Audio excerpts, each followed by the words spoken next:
मसीह यीशु में आप सबकी सलामती हो। आइए आज शाम हम खुदावंद के ज़िंदगी बख्श कलाम को पढ़ेंगे, सुनेंगे, सीखेंगे और इससे बरकत पाने वाले होंगे, क्योंकि खुदावंद का कलाम हमारे कदमों के लिए चिराग और हमारी राह के लिए रोशनी है, जो हमें रोशनी देता, हमें रास्ता दिखाता है। खुदावंद के कलाम में से देखेंगे आज शाम इफसियों के नाम पौलुस रसूल का ख़त, उसका छठा बाब, उसकी 10वीं आयत से आगे चंद आयात पर हम गौर करने वाले होंगे। यहाँ पर लिखा है, गर्ज़ खुदावंद में और उसकी कुदरत के ज़ोर में मज़बूत बनो, खुदा के सब हथियार बांध लो, ताकि तुम इब्लीस के मंसूबों के मुकाबला में कायम रह सको। क्योंकि हमें खून और गोश्त से कुश्ती नहीं करना है, बल्कि हुकूमत वालों और इख्तियार वालों और इस दुनिया की तारीकी के हाकिमों और शरारत की उन रूहानी फ़ौजों से जो आसमानी मकामों में हैं। इस वास्ते तुम खुदा के सब हथियार बांध लो, ताकि बुरे दिन में मुकाबला कर सको और सब कामों को अंजाम देकर कायम रह सको। बस सच्चाई से अपनी कमर कस कर और रास्तबाजी का बख्तर लगाकर और पाँव में सुलह की खुशखबरी की तैयारी के जूते पहनकर और उन सब के साथ ईमान की सिपर लगाकर कायम रहो, जिससे तुम उस शरीर के सब जलते हुए तीरों को बजा सको और नजात का खुद और रूह की तलवार जो खुदा का कलाम है ले लो, और हर वक्त और हर तरह से रूह में दुआ और मिन्नत करते रहो और इसी गरज से जागते रहो कि सब मुक़द्दसों के वास्ते बिला नागा दुआ किया करो।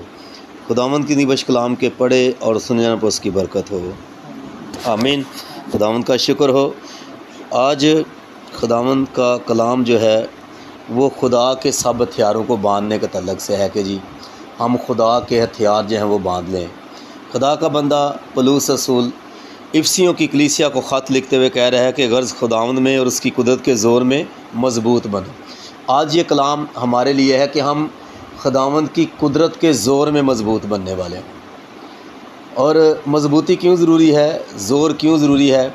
आप देखें, अगर बदनी तौर पर हमारी सेहत ठीक नहीं तो उसके लिए हमें डॉक्टर जो है एडवाइस करते हैं कि जी आपको ख़ुराक अच्छी करनी पड़ेगी, आपको विटामिन्स लेने पड़ेंगे, तब आप चल सकते हैं, तब आप काम कर सकते हैं। अगर हम वीक होंगे, कमज़ोर होंगे, ज़्यादा देर काम नहीं कर सकेंगे, थक जाएंगे।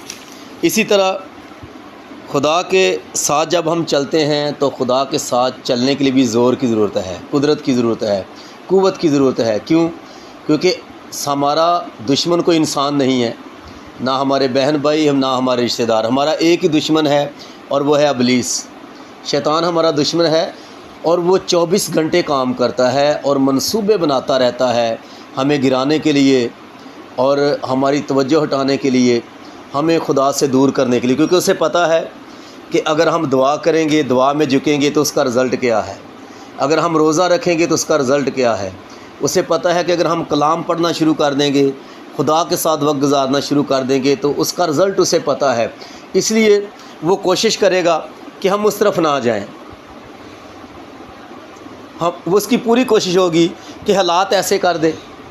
बाज़ दफ़ा हो सकता है हमारा घर में ही किसी के साथ लड़ाई झगड़ा, हम कह रहे होंगे जी मैं तो दुआ की तैयारी कर रहा था, इसने मेरा मूड ख़राब कर दिया है, मैं तो अब नहीं दुआ कर रहा, या मैं तो बाइबल पढ़ने की तैयारी कर रहा था, कलाम पढ़ने की तैयारी कर रहा था। हालात वो ऐसे पैदा करने की कोशिश करेगा। लेकिन खुदा का बंदा कह रहा है कि उसकी कुदरत के, खुदावंद की कुदरत के ज़ोर में हमें मज़बूत बनना है। और एक हथियार नहीं, किसी एक हथियार की बात नहीं कर रहा यहाँ पर, कह रहा है सब हथियार बांध लो। जब हमने सब हथियार बांधे होंगे तब हम मुकाबला कर सकेंगे। एक जो सिपाही है, जो फ़ौजी है, उसको मुकाबला करने के लिए जब वो जंग के लिए जाता है, वो ये तो नहीं सिर्फ गन पहन के चलो जी अब मैंने चप्पल पहनी है इसी में चला जाऊँ जंग करने के लिए।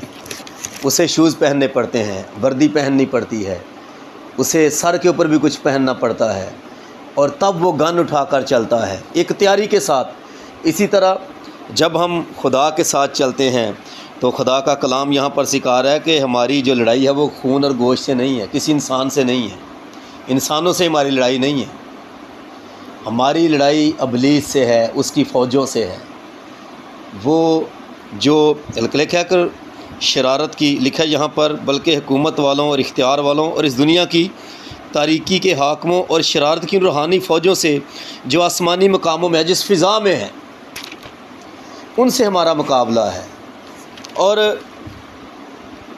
हथियार बांधने की फिर यहाँ पर 13वीं आयत में फिर कह रहा है, इस वास्ते तुम खुदा के सब हथियार बांध लो ताकि बुरे दिन में मुकाबला कर सको। जब बुरे दिन हों, जब हालात ख़राब हों, उनमें कह रहा है फिर हम मुकाबला करके कायम रह सकें, वरना लोग गिर जाते हैं जी।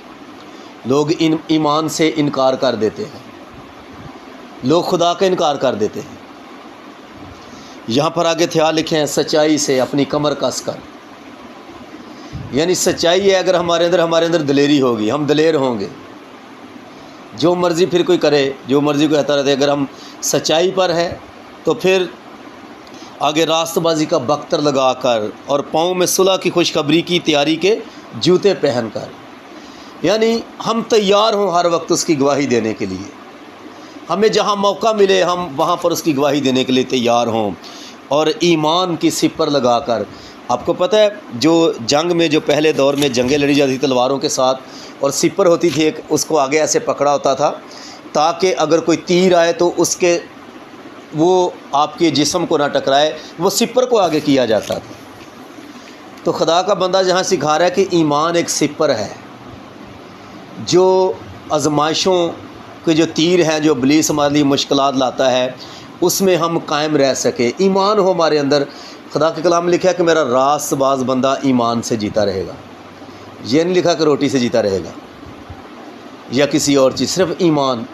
ईमान के वसीला से हम ज़िंदा रहेंगे जी। अगर ईमान अंदर है भी, इब्लीस भी जब यीशु मसीह के पास आया उसकी आजमाइश करने के लिए, अब उसको पता था कि 40 दिन का फाका किया है, और इब्लीस जो है हमेशा वो कोई ज़्यादा चीज़ें हमारे सामने रखता, उसे पता है अब किस चीज़ की ज़रूरत है, वही हमारे सामने रखेगा। उसको पता था अब रोटी की ज़रूरत है, इसलिए वो कह रहा है यीशु से कि तू तो खुदा का बेटा है, फरमा ये पत्थर रोटियां बन जाएं। लेकिन यीशु मसीह ने वहाँ कलाम से मुकाबला किया और उससे कहा कि आदमी सिर्फ रोटी ही से जीता ना रहेगा, खुदा के कलाम से, ईमान से ज़िंदगी है जी। और फिर नजात का खुद, नजात हो हमें नजात का पता हो, नजात का खुद कवर करने के लिए था खुद। और रूह की तलवार जो खुदा का कलाम है, खुदा का कलाम जो रूह की तलवार है, कह रहा है वो ले लो। जब ये हमारे पास होगा, कलाम हमारे अंदर होगा, तो हम आजमाइशों में कायम रह सकेंगे। और जब हम फिर दुआ करेंगे, फिर आगे लिखा हुआ है कि हर वक्त और हर तरह से रूह में दुआ और मिन्नत करते रहो, और इसी गर्ज से जागते रहो कि सब मुकद्दसों के वास्ता बिला नागा दुआ किया करो। ना सिर्फ अपने वास्ते, बल्कि लिखे मुकद्दसों के वास्ते बिला नागा दुआ। दुआ में कोई नागा नहीं होना चाहिए, कोई छुट्टी नहीं होनी चाहिए। अगर हम चाहते हैं कि हम इब्लीस के मंसूबों के ख़िलाफ़ और बुरे दिनों में कायम रह सकें, तो फिर इतना टाइम नहीं कि इन सारे हथियारों को डिटेल के साथ बयान किया जाए, लेकिन थोड़े वक्त में इस बात को जाने कि हमें इन सब हथियारों को लेना है, सच्चाई को लेना है, नजात को लेना है, और सुलह की खुशखबरी को, हमारे अंदर खुशखबरी हो कि हमें हमारे खुदावंद ने नजात दी है, हमारी खातिर उसने मार खाई है, कोड़े खाए हैं। और जब ये चीज़ें हमारे पास हैं, खुदा का कलाम, रूह की तलवार जो है वो हमारे पास होगी, हम दुआ करने वाले होंगे, रोज़ा रखने वाले, मिन्नत करने वाले, खुदा की ज़रिए में झुकने वाले, तो फिर इस बात को जाने कि हम इब्लीस के मंसूबों के ख़िलाफ़ कायम रह सकेंगे। आमीन। आइए अपने सरों को झुकाते हैं, उसकी शुक्रगुजारी करते हैं इस बात के लिए कि खुदावंद जो है हमारे कलाम के वसीला से हमें सिखाता, हमें बताता है। Thank you lord Jesus, hallelujah, wonderful mighty Lord.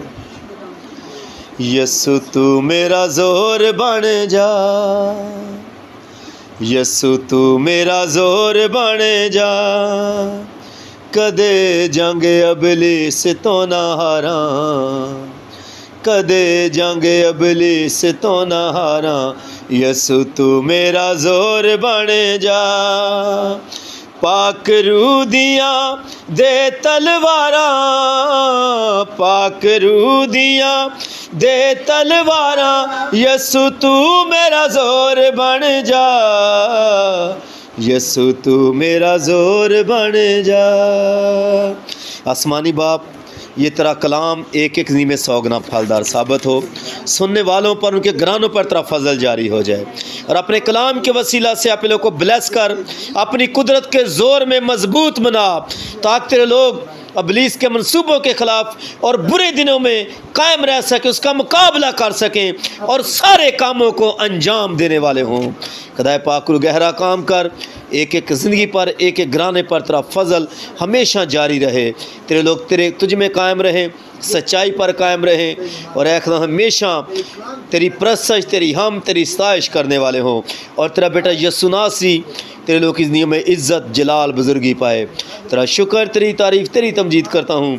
तो जो भला खुदा है, भलाई के काम करता है, दुआओं को सुनने वाला, जवाब देने वाला है। मैं तो लोग की बहाली की, सरफराजी की, बरकत की दुआ देता हूँ। यीशु के नाम से मांगते हैं, आमीन।